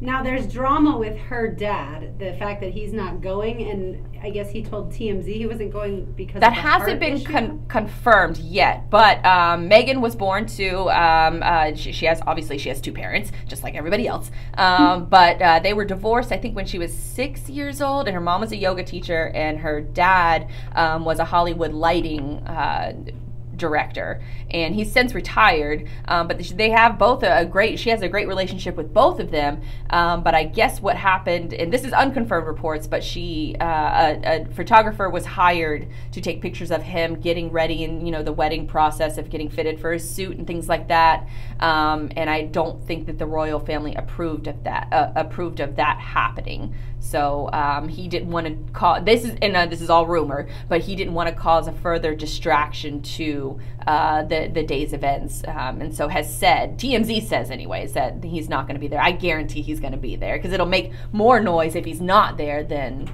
anything, any kind of fitted suit picture. Yeah, absolutely. By the way, we break into this royal wedding coverage. We do have the lottery order now, correct, Tyler? We have the order. It's the Phoenix Suns #1 overall. #2, the big surprise of the night is the Sacramento Kings, who have like an 18% chance of even entering the top 3. They're picking #2. And Jeff Prosser's Atlanta Hawks, #3. And the biggest disappointment, I would say, and the biggest takeaway is #4, Memphis Grizzlies, who, I mean, they were benching Marc Gasol at halftime of games because they were trying to tank so hard. And it turned out they got the #4 pick. So they had the second worst record in the league, and they're picking 4th. So that's really disappointing if you're a Grizzlies fan, which there probably is nobody listening who's a Grizzlies fan. Sorry. So who do you think the Suns will take with that #1 overall pick? #1, it's probably a lock for DeAndre Ayton, the big man out of Arizona. Right, okay, and he's the one that had the rumors going on of receiving money. Correct. And everyone was taunting him during games last year. Yeah, okay, Yes. Got it. All right, so that I think concludes the royal wedding discussion. Yeah, I mean, I can still talk about it if you want to. I have one further question. Are they planning on having children? Has that been discussed? I'm sure they will. Okay, 'cause she's what, 36? Yeah, she's actually So 3 years older than him. So, but I think modern times they could find either have them biologically or adopt them. There's no reports to that, but I would imagine they would do that fairly soon. Or if they take the charitable route, they would probably travel the globe first, do that, raise some awareness for joint charities, things like that, because both of them have been involved in charities their entire lives. I think Megan actually made a name for herself when she was just 12 years old. She saw a dishwashing commercial that had that it was just women complaining about dishwashing soap and how it ruined their hands, and so she wrote into Procter & Gamble and said that it shouldn't just be women in this commercial, it should be men too, and everybody should have to wash the dishes. And it made such a ruckus back then that Procter & Gamble actually changed that commercial in order to show both genders instead of women. Wow. It's just a smart, beautiful kid from a very early age, and then to now to what she is, and she made it as far as an American actress is concerned. She was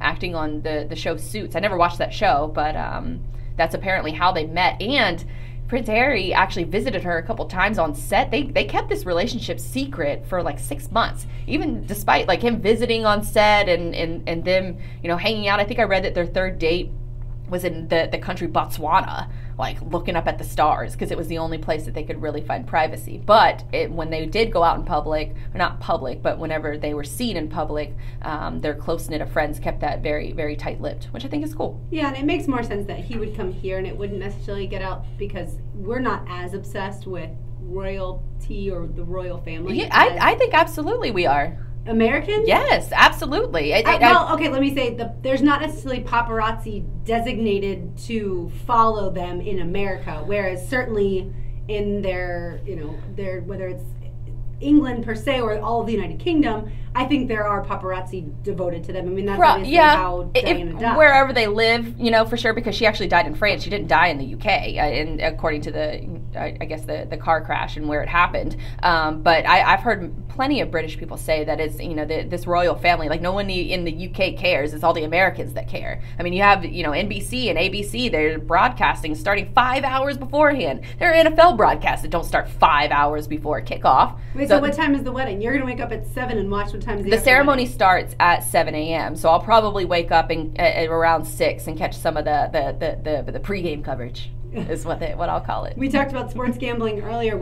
Is there any sort of betting going on with this royal wedding? I'm sure there is. You can place a prop bet on everything. You can place a prop bet on how long someone sings a national anthem, for God's sake. So I'm assuming there's going to be plenty of prop bets to be placed for this. Is there anything that you absolutely need to see besides maybe her dress? Yeah. Her dress is obviously the big thing. And I think just from a historical perspective, they're getting married in a castle that has former King Henry VIII is buried there, and where they're getting married is built in the 11th century. Just that sort of history, I think, is so beautiful to see, and it's such a, but between them and what they sort of represent and how they met, it does feel like a love story. And I think in today's world where you have so much bad news just everywhere, it's a nice story to sort of latch on to, that this is the reason why you whatever you do in life, you do it for love, and as sort of hokey as that sounds, like that's something to look forward to. And I think it's a good, probably a distraction for a lot of people who read a lot of bad news every day. I've got some prop bets here for you guys. Yeah. What color will Queen Elizabeth wear? She is even money to wear green. Green? Okay, I would have guessed like purple. Okay. Who will attend? Elton John 50-1, Roy McIlroy 3-1, Serena Williams 5-1, Barack Obama 5-1. He's not going. What Prince Harry will look like? A redheaded. Will he be clean shaven, Englishman? or will he have the beard? Yes or no? He'll definitely be clean like shaven. Money I for think. both. And what kind of car will Meghan Markle arrive in? Bentley. A chariot. A Bentley is 5 to 6, and Rolls Royce is 4 to 5. What happened to the chariot? That's how Kate came in. She came in on a chariot, which Well, she probably doesn't want to do what she did. Oh, no way. Put me on a chariot. But former President Obama, he can't go because you have to, I guess it's like royal I don't know, like a sort of an understanding between governments that you can't invite a former president unless you invite the current president. And they definitely don't want the Trumps there at their wedding. Yeah. So the Obamas can't go. Well, certainly you don't want to steal the show. And I think, sometimes certain people have a tendency to try and make it about themselves. And, no matter whether that ends up being her dad not being able to go or whatnot. No, he'll definitely be able to go. There's no other. That's the first report that I've heard that there's any kind of tension between the family and. Well, you have certainly followed it closely enough that I believe you. Except for her half sister, I know she's estranged from her half sister. I found out that the royal wedding was happening this Saturday when I heard the Drill talk about it, and I was like, what? This is already happening? I feel like they just got engaged, but I guess 6 or 7 months is plenty of time. Yeah, like you said, when other I've known women who have gotten married a lot quicker than that, and they don't have a fraction of what they all have going on. All right, coming up next, Blake Bortles deleted his Twitter account. We will get into that, as well as tell you the best place in Jacksonville to get dessert. That's all next on Helmets and Heels, built by Dreamfinders Homes on 92.5 FM. Oh, we also got to talk astrology.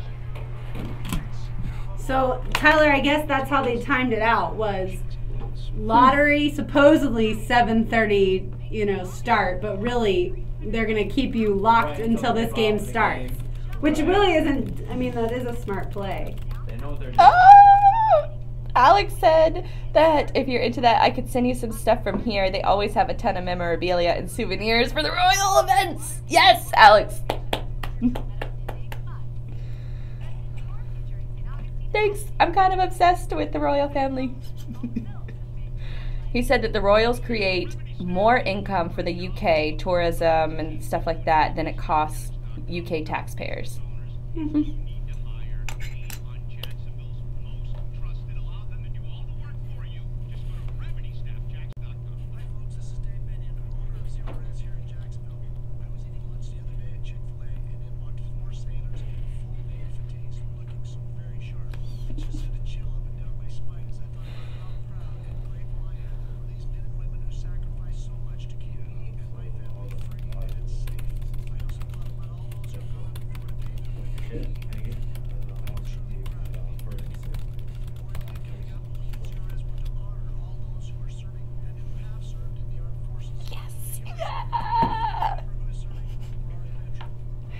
I remember when Alex brought us he brought us all those little things to the station, and there were some cookies that he brought, like shortbread cookies. They were phenomenal.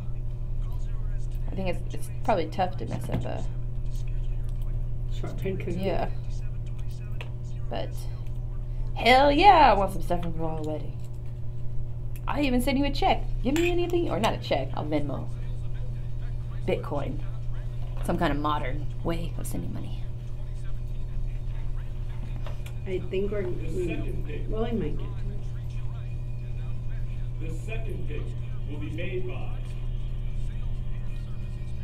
the Sacramento Kings. And that means that the number 1 pick in the 2018 NBA draft goes to the Phoenix Suns. That was on ESPN radio.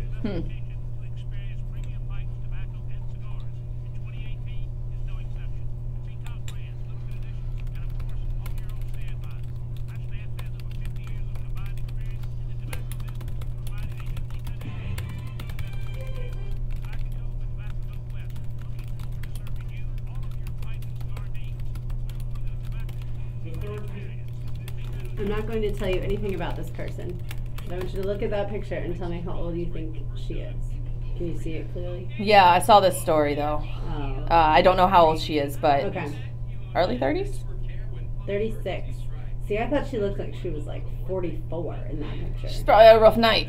Well, yeah, she obviously did, but she just, I don't know, she looks older to me. What did she was obsessed at his performance at a golf tournament? Apparently she was arguing with him because of, like, she tells him he's a loser. Anytime he plays poorly in a tournament, she tells him he's a loser in front of their children. And he said she'd been drinking all day, and then she began yelling at both him and his mom. And then she attacked him, cut his arm. Then she attacked the mom, who's 62. His mom? Throw your ass in jail. Mm-mm.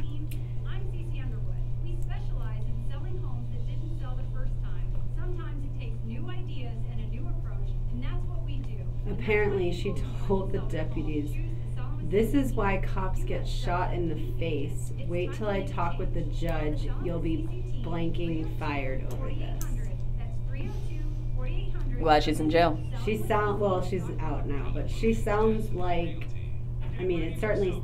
privileged. Well, she sounds privileged, A, but B, she does sound like she was wasted. Yeah, probably on more than just alcohol. Because even if you think it's appropriate to tell your husband he's a loser, even if you think that's appropriate, the rest of it, you can't. Throw your ass in jail. You can't start cutting oh my gosh. I would not bail her out if I was him. Am I bringing this? Listening to manufactured helmets and heels. Built by Dreamfinders Homes. Presented by Underwood Jewelers and American Window Products. On 1010XL, 92.5 FM. How many hours a day, Blythe, would you say that you are on Twitter? I try to only do 5 or 10 minutes at a time, at max. Per day? Per day, I'd say probably, I'm actually tracking how long I spend on social media this week. You can do that? Yeah, it's called rescue time, just so Okay. you can see where you waste time on the internet, so you can cut back on it. And So it's not just Twitter, it's the other social yeah, media all, apps as any well. kind of time wasting, even if I spend a lot of time on Reddit as well. And so just websites like that, I want to try to cut back on, except for designated slots of time. So they say if you're going to go on social media, you should only go on like 20 to 25 minutes at a time, max, and like set a timer for yourself. Like that's how, I guess, addicting these platforms are. Have you learned how many hours I get my you first spend? report next week, so I'm sure it's going to be a lot, which is why I'm consciously this week trying to go on less. But I can't tell you how many times that I've looked up and a couple hours have gone by, and I've spent it on social media. Interesting. It usually happens during football season, though. Yeah, it doesn't. Social media, I would say, is not necessarily a time waster for me. It's more usually filling in, like if the game goes to a commercial break, I'll flip through, say, Instagram or something. But Twitter, obviously, for working purposes, I have on during every show. I'll check it before I go to bed, when I wake up, that kind of thing. But that to me is not necessarily wasting time. That really is, focusing on what's going on around the world of sports. But Blake Bortles, Jaguars quarterback Blake Bortles, decided to delete his Twitter account today. At least it's no longer there, so that's what we assume happened, that it wasn't a fluke. And it comes kind of in the wake of some, what I would say, kind of shady stuff that was said about him last week, when stories that were really incorrect came out about the fact that he left his wallet and keys in his truck when it was happening during a house party. In reality, he was playing, I think, volleyball in the pool at Brandon Linder's house. And it was during the day. Yeah, it was during the day. Somebody else went to move his car. And it was all the offensive linemen that were there. It wasn't necessarily a house party. Like when you say the phrase house party, you have a certain image in your head. Absolutely. And if they're legitimately like playing water volleyball to get in shape, that's or playing volleyball in the pool, that's actually a great thing. Yeah, and bonding. Right, and Cody Kessler was there too, the new Jaguars backup quarterback. So as it turns out, somebody else went in to move his truck and didn't end up locking it. And then, of course, the random person kind of stumbles upon the fact that the truck's unlocked and tries to get it out. And random person stumbles upon it. Well, they were watching. I think that kind of contributed, that whole incident and the misreporting that happened. Who reported it? Or did people just probably jump to conclusions, I think? I don't remember who originally had the news story. I just remember reading house part. He left the keys in the house part. Okay, it was TMZ. I was gonna say possibly them because they're always the ones who report I was everything. wondering what kind of adjectives were used by what news source, and TMZ makes perfect sense. Yeah, and so it comes kind of, like I said, a week after that. I think that probably contributed because he's probably thinking to himself, I'm wasting my time reading reports that aren't even accurate about myself. And oh, by the way, there's lots of people who say negative things about me and about my teammates on social media.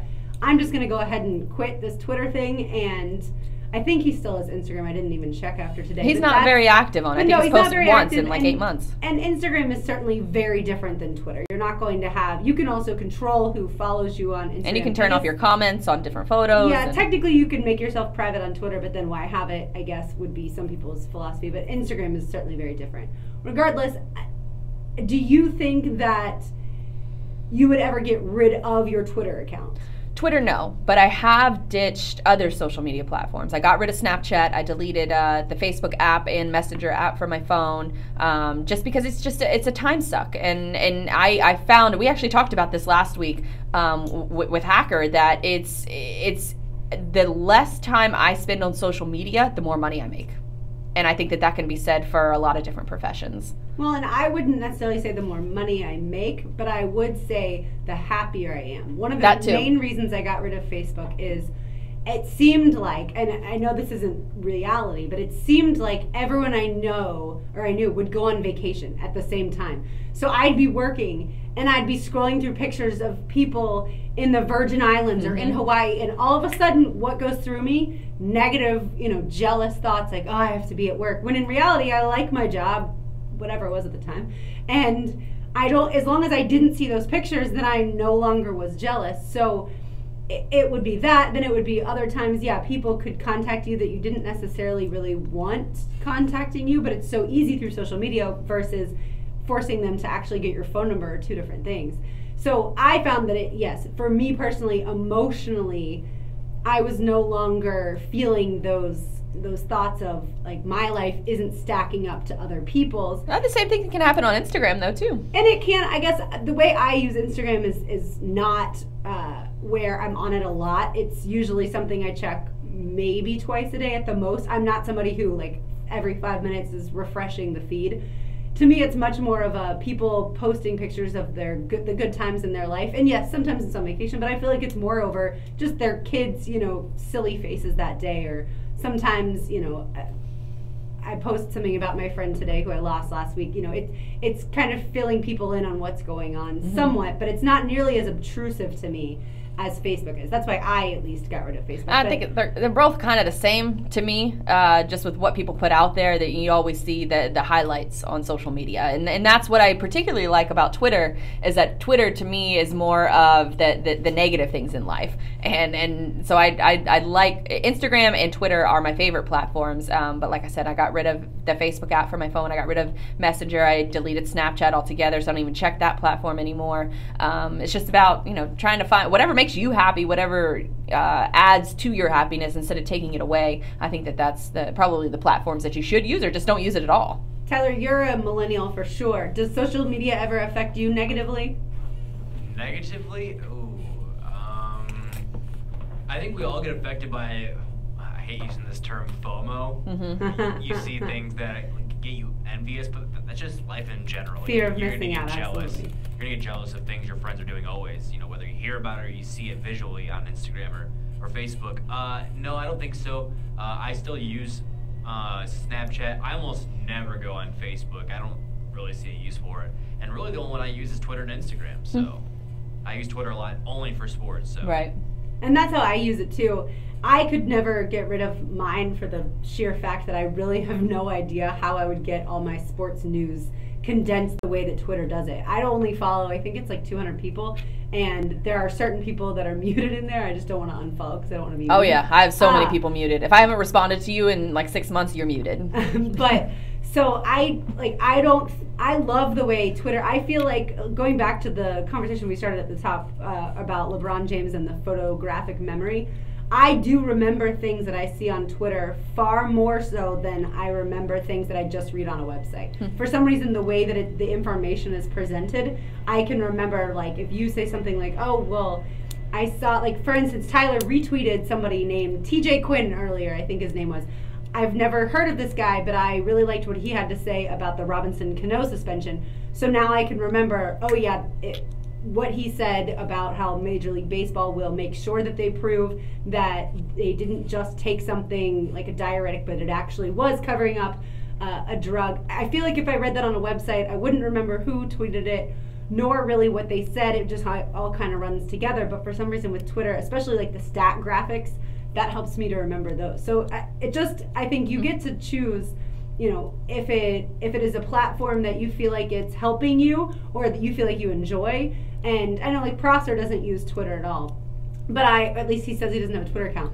But Tyler, I have often wondered if he has kind of the ghost account. He's got a burner. I think he does too, because which is fine. You can have whatever you want. And if people were suddenly starting to be super negative to me on Twitter, for instance, I would probably, start one of those too. Not that people have been negative to him, but that's why he doesn't have it, because A, he doesn't want to say something negative that he shouldn't have said, and B, he probably doesn't want all the, people yapping and stuff. But so I have always thought though that he must have some sort of something, because he'll know everything that's been said on Twitter. He does. He references it very often. Yeah, and so I've always been like, in the mornings I'm like, come plot on, man. thickens. I do think that there's like something out there, but I think it's actually really good for Blake himself because of all the different negative stuff that's out there. Certainly constructive criticism can be great, But someone constantly bashing you or multiple people constantly bashing you, I think that absolutely can damage your self-confidence. And if you're a quarterback in the NFL, you need all the confidence you can get. Yeah, but he said for a while that he never checks Twitter. So him deleting it, I think, is just a step in. It's just a progress step. If you never check it and you never use it, then what's the point of having it? Very true. All right, best dessert in town. Oh gosh, I don't know. Anything with ice cream. Yeah, anything with ice cream is a winner. I'm trying to think. Wait, no, that place is closed. I don't know, just ice cream, really. I'm not that picky. So you just went to Dreamette recently, right? Dreamette was really good. They had a cinnamon toast crunch shake that was phenomenal. Mini bar donuts, that's another place that's really, really good because you can get a bunch of different donuts and a bunch of different flavors. Donuts breakfast, other people dessert. Oh no, yeah, it's definitely, you can eat that any time of the day. But yeah, I would say mini bar donuts is probably the best dessert just because of the variety that you can get, and you don't have to get one huge donut. You can get a bunch of different flavors, and it equals like one donut. Are you someone who has ice cream in the freezer at all times? No, because I'll eat it, and I'll eat it until it's gone. Because in my mindset, that the quicker I eat it, the faster it gets out of the fridge, and the faster I get healthy. So if I have it in the freezer, then that's just I'm gonna finish it in a day, just because I think I have that thought process. But they're starting to come out with more better, healthier alternatives for ice cream. Halo Top comes to mind. I think it has a lot less sugar and more protein in it, so you don't feel as guilty about eating it. It's good. It's really good. There's another one too that is along those same lines, health wise, and they taste surprisingly good. Tyler, where's the best place in town for dessert? Oh, so simple. I'll just go to like Sweet Frog or something and get some ice cream, which brings me to this thought I was just thinking about. On Uber Eats, they can actually deliver ice cream. Oh, hell. Why would you do that? Dang it. 0 chance it'll stay. Are they delivering like a cone or? No, like you would go to like the machine, get frozen yogurt and like toppings on top. Okay. But there's 0 chance it would make it to a delivery. Yeah, that's interesting. I've seen, I guess unless they have a special cooler. I did see recently that some Uber drivers were caught eating the people's food that they were supposed to be delivering. We've asked Big Country about that because he's taken food through Uber Eats to people, and he said the bag is completely sealed, so that way you can't eat it. But I guess those people decided to reseal it after. We went to, the reason I thought of dessert, we went to Biscotti's last night for my ladies' night dinner. And Biscotti's in Avondale has some of the best dessert. Right when you walk in, they tempt you immediately because they've got their huge case. It's basically the length of the bar, and they've got everything you could possibly imagine in there. And then when you ask for the slice, it comes like the size of my hand, like standing. So it's like a good 7 inches worth of dessert because it's 3 and 4 layers on every single thing that you get. So my one girlfriend is obsessed with dessert, so she ordered 5 different ones. And now granted, she shared them, but still, we all got to kind of taste different ones. And I'm not the biggest dessert fan. I'm always going to be more of the savory. Give me the extra helping of mashed potatoes versus the dessert. But I will say, if you left room for dessert, oh my gosh, you've got to try Biscotti's. It's the sister restaurant of BB's in San Marco, and they too have fantastic desserts. But if you love the chocolate mousse or the Oreo pie or that makes me think, the cheesecake, topped with mango mousse. We're talking about extravagant and amazing dessert. I think it's Flying Iguana that has the little the chocolate cup, the dipping sauce for the churros. That is phenomenal. Churros are highly underrated. And then there was a place that used to have fried bananas, and they would serve them with a little sauce, a little chocolate sauce bowl too. We actually broadcast there a couple times, but yeah, they're closed, so I probably won't mention them. Mention that name. And then for me, any place I can get key lime pie, especially if it's fresh. Key lime pie is very underrated. I think North Beach always has fresh key lime pie. But because I've made in the Keys before, I've made key lime pie, and when you've had fresh key lime pie, it's so good. By the way, right now the Cavaliers are up 19-13 on the Celtics. About 5 minutes to go in the first quarter. Certainly, as you already know, the Celtics lead the series 1-0. All right, Blythe. Next week we're going to talk a little personality tests. Now that Donna will be back in the fold, we'll make her take the personality test. I think that'll be a lot of fun. Did you think, a little preview, did you think yours was on point? Mine was 100% on point. Yes. That's what I was hoping. Yes. There's 16 different... It's called 16 Personalities, so if you guys want to join in, go take your personality quiz, 45. and we'll talk about it next week. Yeah, absolutely. You can tweet out the link. They can take it, and certainly they can weigh in on whether or not they thought theirs matched. Mine was spot on. We'll make Tyler take it as well. Thanks to Tyler for producing the show tonight. Stay tuned for Hacker After Dark with Andrew Gibson. They'll keep you posted on this Cavs-Celtics game. For Blythe Brumleve and Lauren Brooks and the absent Donna Murphy, enjoy the rest of your Tuesday night. Stop sending me dessert pictures. Try to be good. Let's see. Thank you, sir. Have fun, JJ.